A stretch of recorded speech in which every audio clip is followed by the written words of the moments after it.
कौन नौवीं फेल है, कौन 10वीं पास है, कौन कितना पढ़ा लिखा है, किसकी डिग्री फर्जी है। ये बीते जमाने की बात हो गई जब राजनीति में पढ़े लिखे लोगों का कद्र हुआ करता था और उनकी सुचिता और शालीनता की मिसाल पेश की जाती थी। अटल बिहारी वाजपेयी का भी दौर था, इंदिरा गांधी का भी दौर रहा है, मगर अब राजनीति में एक नए युग का पदार्पण हुआ है, गाली युग का। ये ऐसा युग आया है जिसमें राजनीति की एक नई परिभाषा गढ़ दी गई है। अब तो समझ में नहीं आता है कि पढ़ा लिखा कौन है और अनपढ़ कौन है, किसके पास डिग्री है, किसके पास डिग्री नहीं है। जनता इस पेशोपेश में रहती है, इस भ्रम में जीती है कि हमारे नेताजी ने कहा है कि 24 घंटे सदैव सेवा में तत्पर। अब इस भ्रम में जीते जीते एक व्यक्ति ने सीतामढ़ी के सांसद को फोन कर दिया। देवेश चंद्र ठाकुर, इनका ऑडियो काफी तेजी से वायरल हो रहा है। हालांकि सार्थ और मैं इस ऑडियो की पुष्टि नहीं करता, मगर एक्स हैंडल पर सांसद महोदय का ऑडियो वायरल हो रहा है जिसमें वो बिहारियों पर काफी भड़के हुए दिख रहे हैं और अब शब्दों की तमाम सीमाओं को पार कर चुके हैं। और वो व्यक्ति कहता है कि सर गलती हो गई, पहली बार हमने आपको फोन कर लिया, मगर सांसद महोदय का गुस्सा थमने का नाम नहीं लेता। 12 बजे रात में कोई फोन करता है। अब ऐसे राजनीति में सेवादारों के रहते हुए फिर अलग किसी से क्या आप सोच सकते हैं। तो जो हुआ उसका ऑडियो वायरल हो गया। कुछ दिन पहले भाई वीरेंद्र जी, इन्होंने भी किसी पंचायत सचिव को गाली गलौज कर डाला, जूते से मारने की बात कर दी। अब सुनते हैं दोनों में पैचअप हो गया है, भले ही एफआईआर हो गया है, मगर अब दोनों तरफ ऑल इज वेल बताने की कोशिश की जा रही है। कुछ दिन पहले विधानसभा में एक सत्र चलता है जिसमें उप मुख्यमंत्री सम्राट चौधरी तेजस्वी यादव पर भड़क कर अपशब्दों का प्रयोग करते हैं। तो तेजस्वी यादव क्यों रुकते, उन्होंने भी पलट करके सम्राट चौधरी को सुना डाला। इससे पहले बहुत सारे विधायक सांसदों का शैली और बोली वायरल होता रहा है।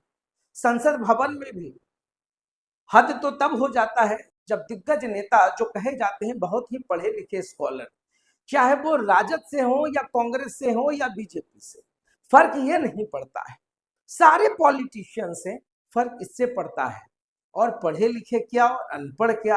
अब तेजस्वी यादव पर लोग तंज कसते हैं कि या तो नौवीं फेल है, तो जो तंज कसते हैं उनकी शालीनता तो रिफ्लेक्ट नहीं करती है। और जो पढ़े लिखे लोग हैं, कोई पुणे से पढ़ाई किए हुए हैं, कोई उच्च शिक्षा प्राप्त कर चुके हैं, किसी ने लॉ की पढ़ाई पूरी की है, कोई डॉक्टर है, कोई इंजीनियर है, और उसके बाद जब शिक्षा के रिफ्लेक्शंस की बात होती है तो उनका आचरण भी उसी तरीके से होता है। आप तो ग्रेजुएट हैं, आपने तो मास्टर डिग्री कर रखी है, फिर आपका कौन सा एजुकेशन से रिफ्लेक्ट करता है। जब गालीबाज आप भी है, गालीबाज अगला भी है, तो फिर आपके डिग्री का होना ना होना कौन सा फर्क पड़ता है। हम तो आज तक यही सुनते रहे कि राजनीति एक धर्म है, सेवा जिसका मूल मंत्र है, जिसका बीज मंत्र है, और जब सेवक ऊपर चले जाते हैं तो फिर वो राजा की कैटेगरी में आ जाते हैं। और जब राजा हो गए हैं तो फिर वो जनता को गाली दें, भला बुरा कहे, भला कौन रोकेगा। मगर सोचिए, पूरे ग्लोबल वर्ल्ड में हर कोई जब आपको सुनता है तो वो हंसता है।